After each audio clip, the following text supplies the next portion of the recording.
Hello everyone, here I've designed a drawing coffee table, and it's great entertainment for your guests when they're drinking a cup of coffee and you don't know what to say. They can just watch the different designs and patterns draw in the sand, and this is all just using Arduino. So I'll be showing you exactly how I built it.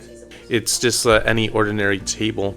This is a IKEA coffee table, and I took off the top, and then I just put a 3mm baseboard underneath, and just using some magnets, some N52 powerful magnets, we can move the ball bearing, just sliding it around there. It has a little sound, so you can put some cloth underneath there, and I also tested it with different grits of sand. This is 80, and then I have 120 grit. It's a lot quieter, so you can even do different colored sand.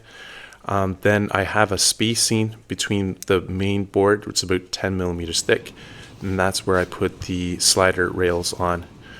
So it's in the H configuration, and you could make this out of wood. I tried, but it doesn't slide as well. All the parts I cut with a laser cutter. I just designed it in Google SketchUp and then exported it as a two-dimensional CAD file. And you can see the timing belt there, and you can make anything with basically 3D just by doing layers, cutting two-dimensional parts like wood. And I like that because it's a lot faster than 3D printing, as 3D printing is quite slow. This can be all put together with screws and nuts and bolts, and you can see the horizontal bar. This slides nicely there, and then this is the vertical bar. And then I'm using wooden dowels to put the different spacers, and then the little roller there for the belt. And I have two motors, and it's using the Arduino CNC shield, and then all the code can fit on that. If the the basic design is if the wheels are going counterclockwise, it can go up. If they go the same direction, they either go left or right, and that's the H design for like a 3D printer. Underneath here you can see that it's just barely touching. Just has a little smidge hair so it can move along, and then it moves the ball bearing at the top. Now there's also a homing circuitry on the left. I put a little screw and a limit switch, so when it goes back, that's the minimum of the y-axis and then the x-axis, and then that would be 0, 0, and then everything is programmed from that. The circuitry just connects to the side panel right here. It's composed of the Arduino board and the CNC shield. It's a little bit messy wiring, but it just fits nicely in the side. I'll give you the schematics of the circuit as well, and I also have a jumper wire from the VC in on the Arduino pin to the V in onto the circuit board at the top, and so you can just plug in the 12 volts and power the Arduino Uno and the shield as well. So here's the circuitry. If you want to pause, you can have a look. It has the IR sensor and everything. And then everything just fits. I put a little white panel on the side so you don't see all of the messy wires and things like that.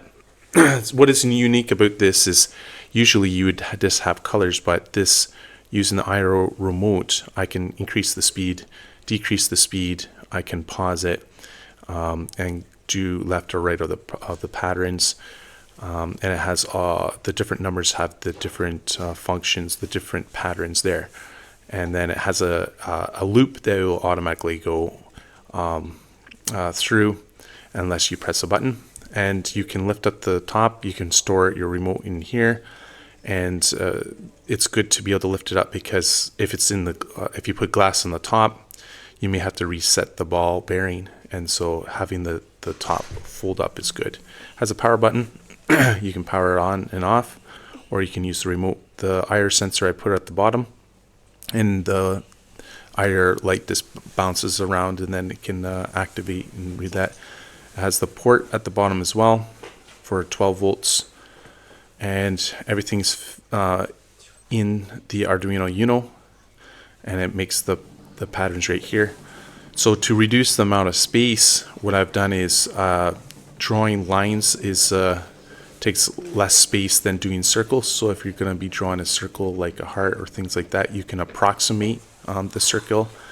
And I used Sendify, and Sendify you can draw the different patterns, but it gives you the G code, and the G code gives you lots of garbage data that you don't need. It has the X and Y, and it has G1. So I removed all that and rounded up the decimal point, and then I just had the X and Y locations like this with the commas, and I put it into a single array, and so that has greatly reduced the size of the code. So that's the basic design, and here's some clips of it working.